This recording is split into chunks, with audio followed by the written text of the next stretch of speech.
নমস্কাৰ সকলোকে স্বাগতম জনাইছো নিমাত ষ্টাডি পইণ্ট চেনেলটোলৈ আজি আমি এই ভিডিঅ'টোৰ মাধ্যমেৰে BA first semester education unit 4 অনুশাসন আৰু স্বাধীনতা শীৰ্ষক পাঠৰ সকলোবোৰ মোষ্ট ইম্পৰ্টেণ্ট অধিসমূহ প্ৰশ্ন উত্তৰ আলোচনা কৰিম আজিৰ এই ভিডিঅ'টোত আমি যিবোৰ প্ৰশ্ন উত্তৰ আলোচনা কৰিম এইবোৰ প্ৰশ্ন উত্তৰ তোমালোকৰ এক্সামত প্ৰায় আহি থাকে সো ভিডিঅ'টো প্লিজ শেষলৈকে চাবা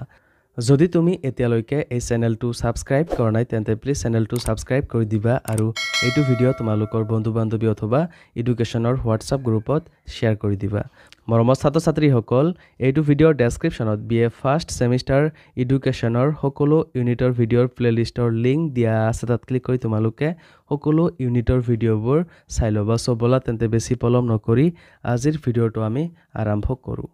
1 নম্বৰ প্ৰশ্ন লেটিন শব্দ ডিসিপ্লিনাৰ শব্দৰ অৰ্থ কি উত্তৰ লেটিন শব্দ ডিসিপ্লিনাৰ শব্দৰ অৰ্থ হল শিকোৱা 2 নম্বৰ প্ৰশ্ন অনুশাসনৰ আধুনিক অৰ্থ লিখা উত্তৰ অনুশাসন বা শৃংখলা মানে হৈছে মানুহৰ চিন্তা ভাৱনা স্বভাৱ আৰু দৈনন্দিন আচৰণত আত্মনিয়ন্ত্ৰণ বজাই ৰখা 3 নম্বৰ প্ৰশ্ন অনুশাসনৰ বুৎপত্তিগত অৰ্থ লিখা উত্তৰ অনুশাসনৰ ইংৰাজী প্ৰতিশব্দ ডিসিপ্লিন শব্দৰ উৎপত্তি লেটিন ভাষাৰ ডিসিপ্লুস আৰু ডিসিপ্লিনা শব্দ দুটাৰ পৰা হৈছে ডিসিপ্লুস শব্দৰ অৰ্থ হল ছাত্ৰ-ছাত্ৰী আৰু ডিসিপ্লিনা শব্দৰ অৰ্থ হল শিক্ষা বা শিকন অভিধানিক অৰ্থত অনুশাসন মানে শিক্ষণ বা জ্ঞানৰ এখন শাখা বুলি বুজায় আকৌ এটা লেটিন শব্দ ডিসিপ্লিনাৰৰ পৰা ডিসিপ্লিন শব্দখন গঠিত হোৱাৰ কথাও কোৱা হয় যাৰ অৰ্থ হৈছে শিকোৱা বা শিক্ষা দিয়া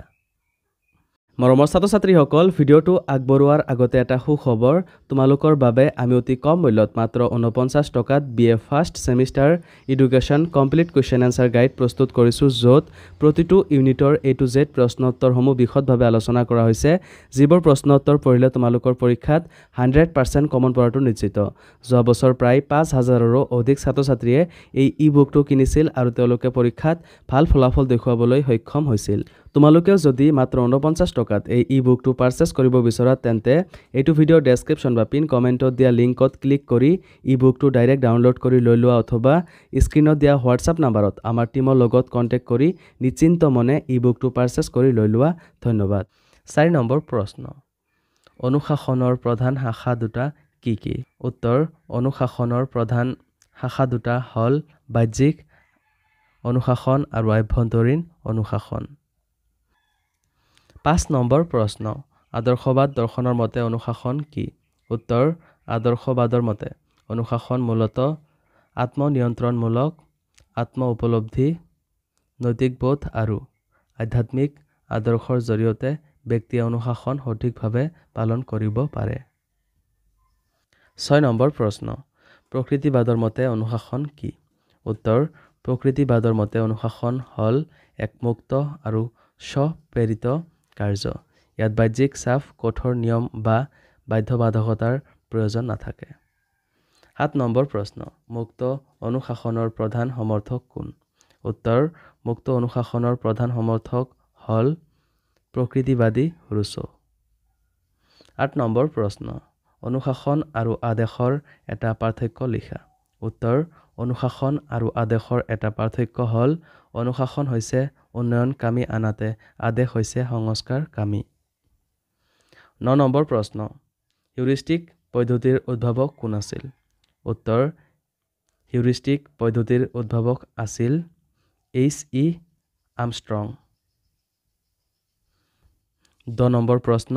হাবাৰ্ট স্পেন্সাৰে অনুশাসন আৰু আদেশ সন্দৰ্ভত কি মত পোষণ কৰিছিল উত্তৰ তেখেতৰ মতে অনুশাসনৰ অৰ্থ হৈছে প্ৰশিক্ষণ আৰু আদেশৰ অৰ্থ হৈছে চৰকাৰ